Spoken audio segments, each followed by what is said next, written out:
सब कुछ इतनी जल्दबाजी में करना पड़ा कि मुझे तुम्हें बताने का समय ही नहीं मिला। चलो कोई बात नहीं, शादी मैंने ऐसे ही कर ली, लेकिन मैं रिसेप्शन पार्टी बहुत अच्छे से करूंगा।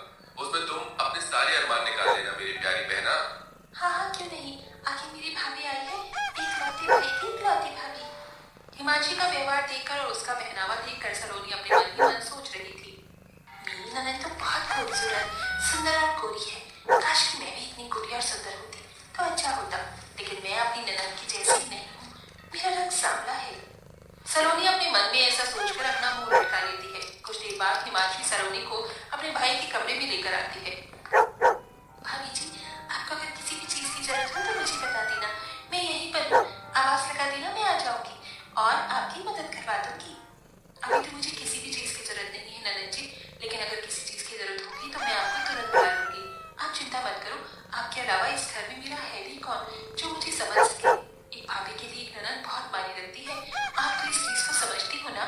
हाँ हाँ, क्यों नहीं मेरी प्यारी भाभी, बिल्कुल समझती हूँ। आप चिंता मत करो, मेरे रहते इस घर में आपको कभी किसी चीज की परेशानी होगी ही नहीं। ऐसा बोलने के बाद हिमांशी अपने भाई के कमरे से बाहर आ जाती है। थोड़ी ही देर बाद हिमांशी अपने कमरे में जाती है और एक नया सा सूट पहनकर अपनी भाभी के कमरे में आती है। अरे भाभी, अभी तक आप तैयार नहीं हुई हो? रुको, मैं आपको तैयार कर देती हूँ।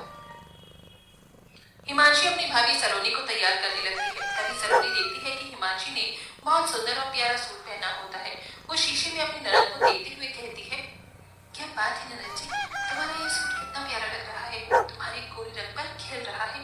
मेरा रंग काला है ना, तो मेरे ऊपर ऐसे कपड़े अच्छे नहीं लगते। मैंने कई बार ऐसे कपड़े देखे हैं, लेकिन मेरा रंग और बेकार लगने लगता है। अरे भाभी, कैसी बात कर रही हो आप? ये तो बहुत प्यारा कलर है और ये कलर भी मीडियम है, इसे काजली कलर बोलते हैं। आपको पता है ये कलर हर एक औरत के ऊपर जचता है, फिर चाहे वो काली हो या गोरी हो। आपको यकीन नहीं है तो रुको, मैं आपको ये सूट देती हूँ, फिर आप इसे पहनकर देखना, आपके ऊपर बहुत अच्छा लगेगा। हिमांशी अपने कमरे में जाती है और दूसरा सूट पहनकर जो उसने पहना होता है उसे उतार के अपनी भाभी के पास ले आती है। भाभी, ये लो सूट। अरे ननद जी, आपको ये सूट मुझे देने की क्या जरूरत थी, रहने दीजिए।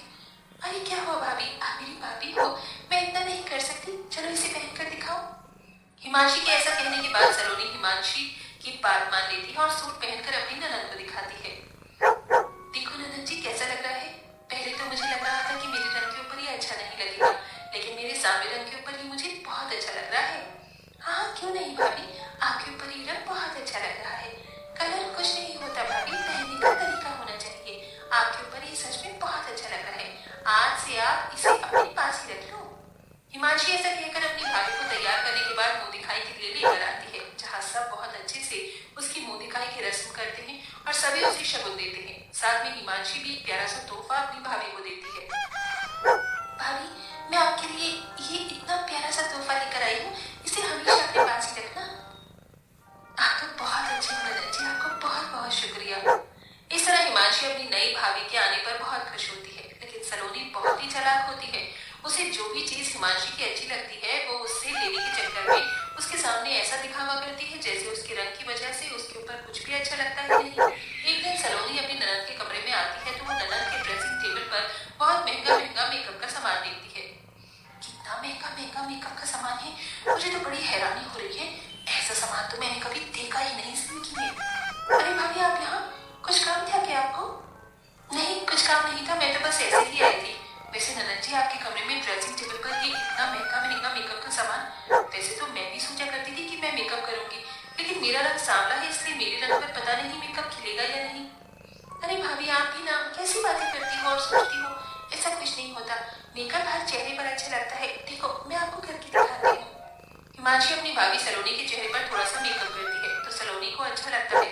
तभी सलोनी कहने लगती है, ननद जी, बहुत बढ़िया मेकअप है आपके पास, काश कि मेरे पास भी होता। होने की क्या बात है भाभी जी, ये है ना, आप इसे रख लो, मैं अपने लिए और मंगा लूंगी। आपके पास रहे या मेरे पास रहे, कौन सी बड़ी बात है। सलोनी ये सुनते ही खुश हो जाती है। मेरी ननद बहुत अच्छी है, आप सच में बहुत अच्छी हो ननद जी, भगवान ऐसी ननद हर किसी भाभी को दे। ऐसा कहने के बाद सलोनी अपने कमरे में सारा मेकअप का सामान उठाकर ले आती है और उसे अपनी ड्रेसिंग टेबल पर लगाने लगती है। ननद के सारे सामान पर मेरा ही अधिकार है, मैं उनके पास कुछ नहीं छोड़ूंगी, सब ले लूंगी।